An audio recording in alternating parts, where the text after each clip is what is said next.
You're welcome to Module 5, where the rubber meets the road. In the second module, we talk about identifying your aligned businesses. In the third module, we talk about researching the executives and decision makers of these businesses and their business priorities. Then we moved on to identifying your value proposition. Now we're going to talk about how to reach out to these businesses, which we call the value first approach. Now, the mistake most founders make, or most fundraisers make, is actually sending out mass appeals.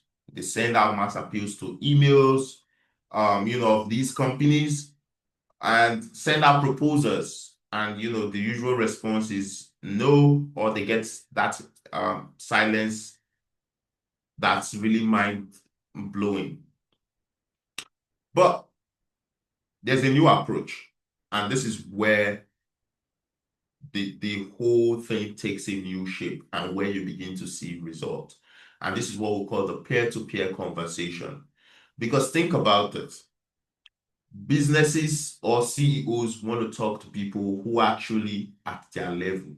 If they feel you are at the level of, if you are at the level of one of their employees, they are most likely going to be directing you back to those employees.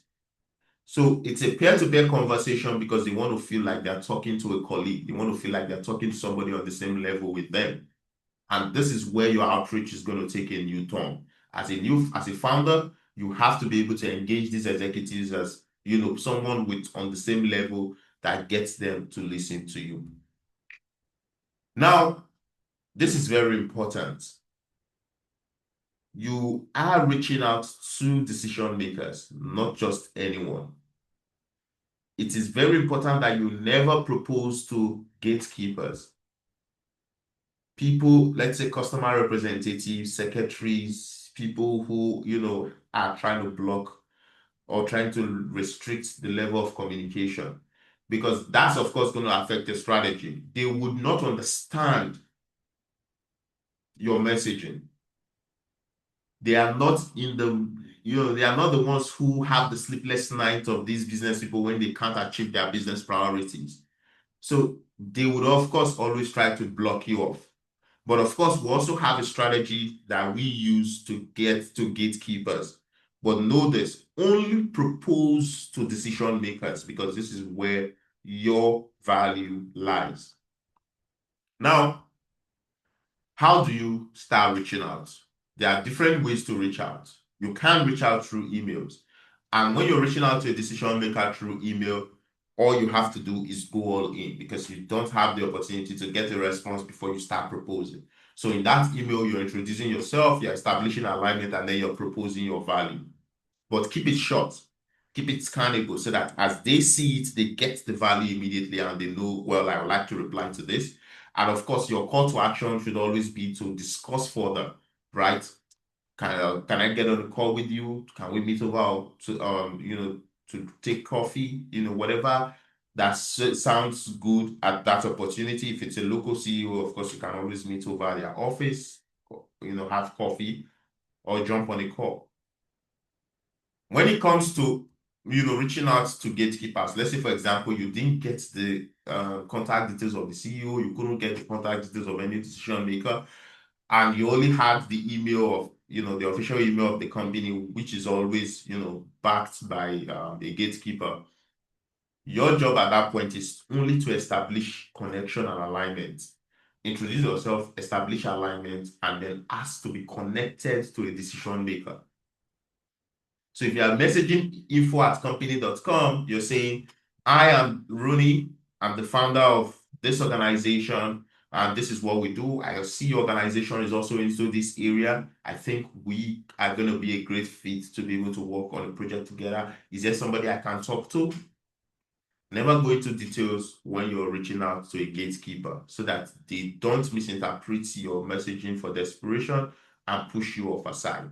And always ask to connect to a gatekeeper. Another way you can reach out is through LinkedIn. But when you're reaching out through LinkedIn, you're not going all in with your messaging as you did with the email outreach.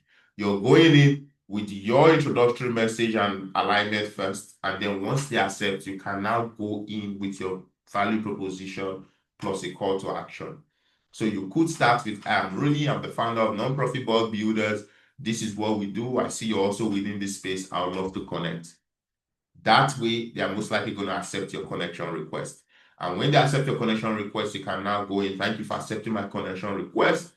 I see since you're in this space and your business is trying to achieve this goal, we also were in this space and we have the opportunity to help you achieve this goal. Will you be open to jumping on the call to discuss about what that would look like?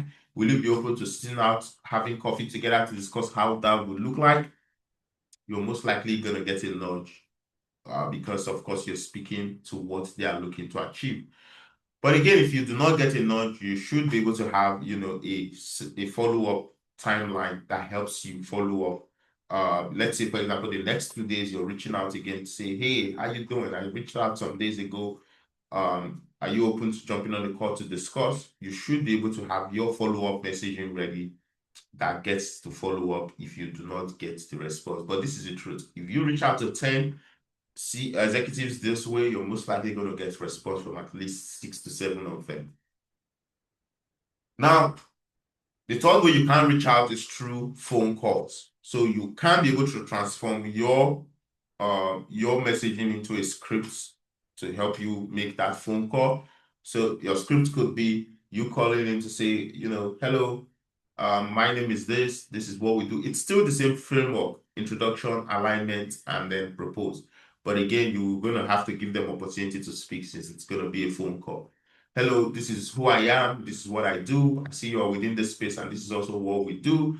I'm very happy to connect with you over the phone. How's work going so far? So work is very fine. How's business? Business is very well. Well, I was thinking, based on your need in this area, this is also something we do. Are you open to chat over it sometime? Can I come over to your office to talk about it?